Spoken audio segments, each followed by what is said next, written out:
ठीक है? अच्छा समबडी इज़ राइटिंग कि इतनी लाइट जला के बर्बाद क्यों कर रहे हो? एक्चुअली ये लाइट इतनी जला के बर्बाद नहीं कर रहे हैं। ये एलईडीज़ हैं तो इतना कंज़म्पशन नहीं है उनका। और क्योंकि अब क्या है कि मैं अगर उनको बंद कर दूँगा ना तो आपको दिखेगा नहीं, मैं नहीं दिखूँगा आपको। और आप वीडियोज़ या लाइव सेशन क्यों देखते हो? जिसमें आपको आवाज़ अच्छी आए या मैं सही से दिखूँ। और अगर मैंने लाइट बंद कर दी, आप सोचिए आपको पता है कि जब आप पीछे लाइटिंग लगाते हो उसकी कंज़म्पशन बहुत ज़्यादा होती है। मैंने तो अपने घर की लाइटें ऑन कर ली जिसमें एलईडी लगी हुई है, जिसका कंज़म्पशन इतना ज़्यादा नहीं होता है। तो मैं ये कह रहा हूँ ना कि 100 मुँह 100 बातें होती हैं। लोग कुछ भी सोच के कुछ भी बोल देते हैं। दे नेवर थिंक कि ऐसा क्यों हो रहा है? समझ में आ रहा है? वो कभी नहीं सोचेंगे। तो ये थोड़ा-सा मुझे अफ़सोस होता है कि लोग बस बिना सोचे-समझे कुछ भी लिख देते हैं। समझ रहे हो? तो वो बड़े अफ़सोस की बात है। और यहाँ पे ही अगर मैं काला दिख रहा होऊँगा, अच्छे से लाइटिंग नहीं आ रही होगी, तो वो छोड़ के चले जाएँगे क्योंकि लाइटिंग है नहीं, आवाज़ आ नहीं रही है। तो आवाज़ का आना, लाइटिंग का होना कितना ज़्यादा ज़रूरी होता है, जो वीडियो कंटेंट क्रिएटर है, उसको बड़े अच्छे से पता है।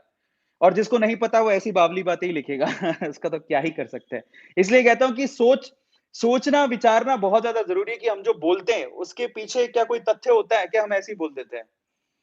है ना? वो बहुत ज़्यादा ज़रूरी है और इसलिए मुझे बड़ा अफ़सोस होता है कि लोग लोग एक तरफ़ा सोच के किसी को कुछ भी कह देते हैं। सोचते भी नहीं है कि यार हमने तो सोच लिया और हमारी तरफ से तो वो तो वो है, क्या कहते हैं उसको? कल्प्रिट है, वही कातिल है। कल्प्रिट वही है, कातिल वही है भाई हमारी तरफ से। बिना सोचे-समझे जैसे वो ज़ोमैटो वाले केस में हुआ था, है ना? तो हमें तो वो लड़की सही लग रही थी, वो लड़का खराब लग रहा था। हर बार किसी को ऐसे लगता है क्योंकि सौ मुँह सौ बातें होती हैं, ज़्यादातर लोग अपना-अपना ओपिनियन बना लेते हैं बिना सोचे-समझे। और इनफैक्ट ऐसा उस टाइम पे मेरे साथ भी हुआ था। जब एक्चुअली मैंने डिलिवरी बॉयज़ के लिए बहुत अच्छी वीडियो बनाई थी, जो वायरल हो गई थी, ट्रेंडिंग में भी आ गई थी।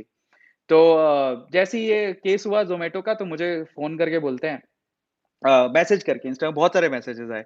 अब बोलो आप डिलिवरी बॉय के लिए आप तो कह रहे थे डिलिवरी बॉय बहुत शरीफ होते हैं। मैं क्या जवाब देता यार? मैंने कहा रुक तो जाओ मतलब क्या बोलता? मैं कहा हो सकता है कि आपने दोनों बातें सुनी, सिर्फ़ लड़की की बात को सुन के आपने सोचा कि बस लड़के की ही गलती है। तो इसीलिए अपना ओपिनियन ना इतनी जल्दी कभी नहीं बनाना चाहिए, जब आपको पता ही नहीं हो कुछ, ठीक है? एक तरफ़ा अच्छा इसने क्या देखा? अरे लाइटें बहुत सारी जल रही हैं, तो आओ हम लोग सोशल वर्क करते हैं। अगले बंदे को कल्प्रिट बना दो। क्यों भैया तूने इतनी लाइटें क्यों बर्बाद कर रहा है? नहीं सोच रहे नहीं कि क्यों हो रहा है? और मे बी क्या हो सकता है? बाय द वे हमारे घर पे सब एलईडीज़ हैं, ठीक है? तो आप ये तो बात और वार्म एलईडीज़ और व्हाइट एलईडीज़ लगी हुई हैं, जिसका कोई कंज़म्पशन होता ही नहीं है, ना के बराबर होता है। तो अब उसकी बजाय मैं अगर आप वो लाइटें जला लेता जो कि बहुत ज़्यादा फ़ोकस्ड होती हैं, आपको पता है वो कितने वाट की होती हैं? मैं आपको दिखाता हूँ कौन-सी लाइट्स की मैं बात कर रहा हूँ। इसलिए कहता हूँ दिमाग लगाओ बोलने से पहले, जब कुछ पता नहीं हो तो मत बोलो, ज़रूरी नहीं है। इससे आपके दिमाग की बचत होगी। ये जो लाइट दिखती है आपको ये बंद है बाय द वे आपको पता है पीछे ट्यूब लाइट है। इस लाइट की बात कर रहा हूँ मैं अपने स्टूडियो के अंदर हूँ, ठीक है? इस लाइट की बात कर रहा हूँ। इस लाइट में जानते हो वाट कितना है? अब देखो यहाँ पे लाइटिंग नहीं है प्रॉपर तो मैं काला लग रहा हूँ। और ये लाइट की वाट बहुत ज़्यादा होती है, इसकी कंज़म्पशन भी बहुत ज़्यादा होती है। ये बंद पड़ी है, समझ में आया? और एलईडी लाइट्स की इतनी कंज़म्पशन नहीं होती है। इसलिए बोलने से पहले 10 बार सोचो और आपको पता है एलईडी लाइट्स की वजह से मैं सही दिख रहा हूँ और उसकी कंज़म्पशन कितनी कम है। वाह! महान लोग।